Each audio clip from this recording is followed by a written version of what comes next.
बिहार अपने ऐतिहासिक पृष्ठभूमि के लिए अक्सर चर्चा का विषय बना रहता है और इसी क्रम में इन दिनों हम लगातार देख रहे हैं किस तरीके से गया जी अपने धार्मिक पृष्ठभूमि को लेकर चर्चा का विषय बना हुआ है और लगातार वहाँ पे लोग पहुँच रहे हैं और अपनी धार्मिक संवेदना को प्रकट कर रहे हैं। इसी क्रम में तमाम उन मुद्दों पे बातचीत करेंगे, जिक्र गया जी का भी होगा और राजनीतिक चर्चा पे भी बातचीत होगी। बहरहाल इन सब के बीच नमस्कार, आप देख रहे हैं लाइव सिटीज, मैं हूँ आपके साथ अभिनंदन द्विवेदी। लाइव सिटीज की मॉर्निंग बुलेटिन सुबह की चाय में आपका स्वागत है। हमारे साथ वरिष्ठ पत्रकार रवि उपाध्याय सर हैं। सर, लगातार राजनीतिक चर्चाएं तो हो ही रही हैं, लेकिन इसी बीच एक चर्चा गया जी को लेकर भी है। लगातार वहां पे सभी लोग पहुंच रहे हैं और बड़े चेहरे भी पहुंच रहे हैं। इसी क्रम में राष्ट्रपति का, द्रौपदी मुर्मू का आज आगमन बिहार होगा। नहीं, देखिए, सबसे बड़ी बात है कि पितृपक्ष चल रहा है। जी। अंतर्राष्ट्रीय स्तर पर जो गया जी हैं वहाँ हम्म। पर उसकी चर्चा होती है, जी। वह उसको मान्यता है हम्म। और वो धार्मिक नगरी है। जी। तो इस लिहाज से फल्गु नदी वहाँ पर हम्म। ऐतिहासिक है। तो वहाँ पर यह कोई पहली बार इस तरीके से राष्ट्रपति का निश्चित रूप से आ जाना अपने जी। आप में बड़ी बात है। हम्म। उससे पहले भी आपने देखा कि जाने माने देश के अंतर्राष्ट्रीय स्तर पर जो बड़े जी। उद्योगपति हैं, हम्म। आपको अंबानी, जी, मुकेश मुकेश अंबानी। अंबानी, जी। जी। तो वह भी आए थे, वह भी पिंडदान के लिए आए थे। तो हम्म। ये आज जो है सो देश की राष्ट्रपति द्रौपदी मुर्मू का बिहार में गया जी में जी। आगमन हो हाँ। माने होना, और उसके लिए आपने जो येलो बुक प्रैक्टिस हम्म। होती है वो प्रशासन की ओर से जी। अलर्ट है किया गया है। जी। पितृपक्ष के दौरान हम्म। राष्ट्रपति द्रौपदी मुर्मू अपने पितरों का पिंडदान करने जी। के लिए आ रही हैं। हम्म। और तो जिला प्रशासन की तैयारी बहुत ही बिल्कुल। मुकम्मल है। जी। ट्रैफिक रूट भी बदला क्या बात। बदली किया गया है, किस हम्म। रूट से होकर के जाएंगी उसके पहले आपको समझ सकते हैं कि क्या उस रूट से दूसरा आम आदमी का जाना जी। आना जी। प्रभावित होगा, नहीं जा सकता। तो वो एक हम्म। प्रैक्टिस है, हम्म। वो एहतियातन किया जाता है। तो ऐसे में निश्चित रूप से आपको द्रौपदी मुर्मू अपने पितरों को पिंडदान करेंगी। जी। और ये वहाँ पर लाखों लोग आते जाते हैं जी।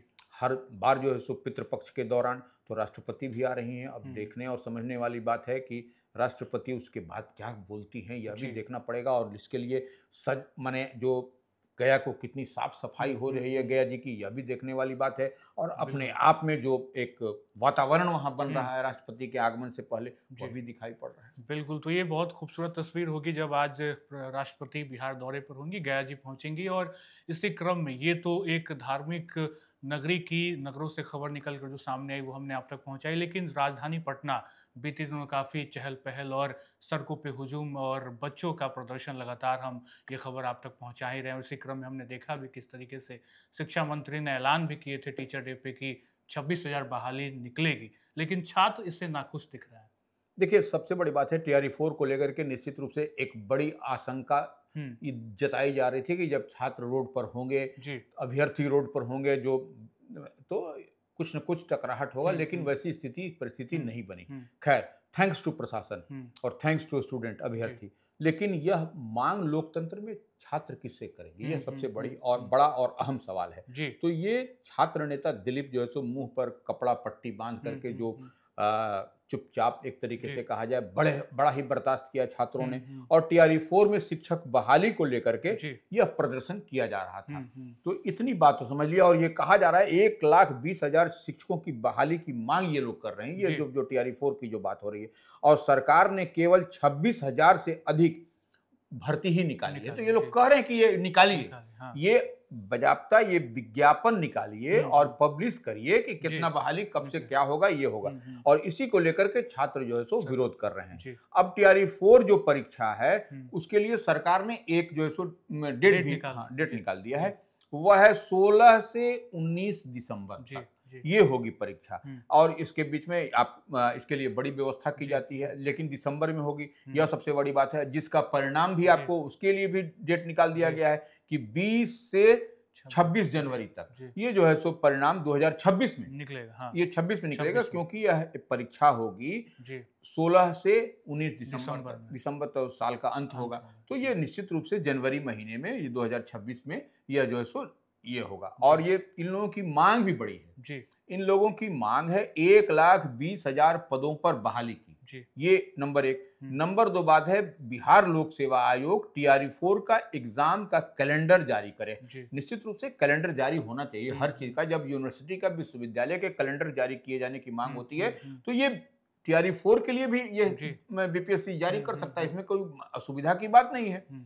और रिजल्ट से पहले काउंसलिंग हो, काउंसलिंग। ये 3 अहम मांग इन लोगों की जी। है जी। और इसी को लेकर के सड़क पर उतरे थे और निश्चित रूप से बहुत गहमा-गहमी थी, इन लोगों का डिमांड है। अब देखने वाली बात होगी कि सरकार या शिक्षा विभाग या बिहार लोक सेवा आयोग क्या इनकी मांगों पर सहानुभूतिपूर्वक विचार करता है, या जो 3 मांग है इसमें से कई मांग मानी जाती है या फिर जी। विज्ञापन निकाला जाता है, एडवर्टाइज किया जाता है कि नहीं, यह सब कुछ भी देखने वाली बात है। और 1,20,000 शिक्षकों की बहाली की मांग जो रखी जी। गई है, जो की जा रही है, उस पर क्या कुछ क्या कुछ सरकार अपडेट है? और बीपीएससी करती हुई दिखाई पड़ती बिल्कुल, है। और हमने इससे पहले भी देखा था किस तरीके से छात्र जो थे सड़कों पे थे, स्टेट को लेकर कर रहे थे कि बीपीएससी TRE-4 से पहले स्टेट की मांग पूरी की जाए। सरकार ने उस मांग को तो मान ही लिया, लेकिन अभी अगली मांग जो है वो सीटों को लेकर है, क्योंकि काफ़ी पदें जो हैं वो शिक्षकों की बिहार में खाली है। ऐसे में 1,20,000 से ज़्यादा पदों पे बहाली की एक मांग को लेकर छात्र सड़कों पे है। देखना होगा आगे क्या कुछ होगा, नहीं, लेकिन देखिए एक बात अभिनंदन जी जी, इसमें और जी, है।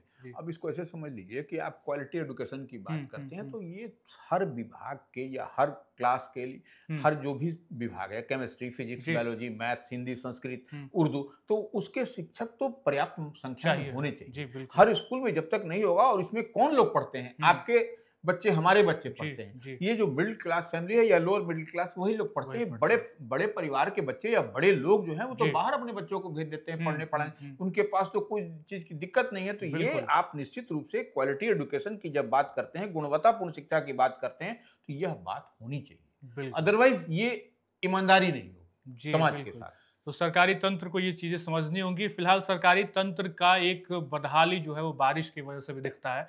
जब एक-एक बड़े-बड़े शहर, बड़े-बड़े गाँव जो हैं वो बाढ़ में डूब जाते हैं, और हमने देखा पिछले दिनों राजधानी में तेज़ बारिश भी हुई, और बाकी जिलों में भी बारिश की ऐसी खबरें निकल कर आ रही हैं। और ऐसे में नेपाल पड़ोसी देश से भी जब बारिश की खबरें निकल कर आती हैं, तो डर बिहार में सताने लगता है सर। नहीं, देखिए सबसे बड़ी बात है, आपको देखिए बिहार में इसी कोसी त्रासदी हुआ जी, था। जी। इस बात को समझना पड़ेगा, कोसी जल त्रासदी हुँ, जिसको हम लोग हुँ, कहते हैं, वह किस तरीके से था, वो बयान नहीं किया जा हुँ। सकता। कई लोग इधर से उधर हो गए, जी। कोई गांव, ये वो, घर, पशु, हुँ, मवेशी, सारे लोग। तो ये एक बड़ी बात है। और निश्चित रूप से जब नेपाल के पर्वतीय श्रृंखलाओं पर भारी हुँ। मूसलाधार बारिश होती है, तो उसका इम्पैक्ट बिहार में, पड़ोसी पड़ता जो राज्य है राज्य आपका, नेपाल से लगा हुआ बिहार। बिहार, उसके जो जी, निकटवर्ती जिले हैं, उसमें जी। दिखाई पड़ता है इम्पैक्ट।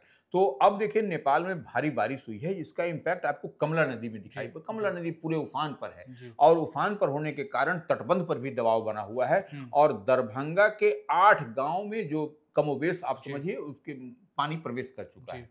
और बाल बच्चे, मवेशी जी, और जरूरी सामान लेकर के लोग ऊंचे और सुरक्षित स्थान पर पलायन करके रह रहे हैं। जी। तो ये सबसे बड़ी बात है। अब देखिए हुँ, जो पलायन करके रह रहे हैं, उनके लिए अब तो रोजमर्रे की बात कैसे होगा, क्या होगा, अब खाना पीना, ये सब एक आपको यह सब हुँ। दिखाई पड़, चैलेंजिंग है, बिल्कुल। चैलेंजिंग है ये। जी, और करीब 8,000 जी, की आबादी जो है सो इससे प्रभावित हुई है। प्रभावित है, तो बिल्कुल। ये एक बड़ी बात है। अभी इन आबादी को कैसे आप जो है सो सॉर्ट जी, आउट करिएगा, जी। कैसे रखिएगा, मवेशी का चारा का क्या हुँ, होगा, हुँ, आम हुँ। आवाम को कैसे रोजमर्रे की बिल्कुल। सामान मिलेगी, यह एक बड़ा मसला होता है। तो ये सरकार, अब देखिए निश्चित रूप से अब कमला नदी जो है सो उफान पर है, हुँ, तो इतनी बात समझ लीजिए कि आपको वहां पर तटबंध पर जो जल जी, संसाधन विभाग के या अन्य अभियंता जो है सो नजर हुँ, बनाए हुए वहां पर हैं। तो बिल्कुल। ये एक बड़ी बात है, एक चुनौती है। और जिला प्रशासन भी अलर्ट मोड में वहां पर आपको दिखाई दिखाई पड़ रहा है, पड़ रहा है। दरभंगा हो या अन्य जगहों पर जहां जहां कमला बलान नदी अपना जो तटबंध पर दबाव बनाई हुई है, तो ये आपको दिखाई पड़ रहा है। और प्रशासन के लिए एनडीआरएफ, एसडीआरएफ, तमाम जो है सो मेडिकल कैंप,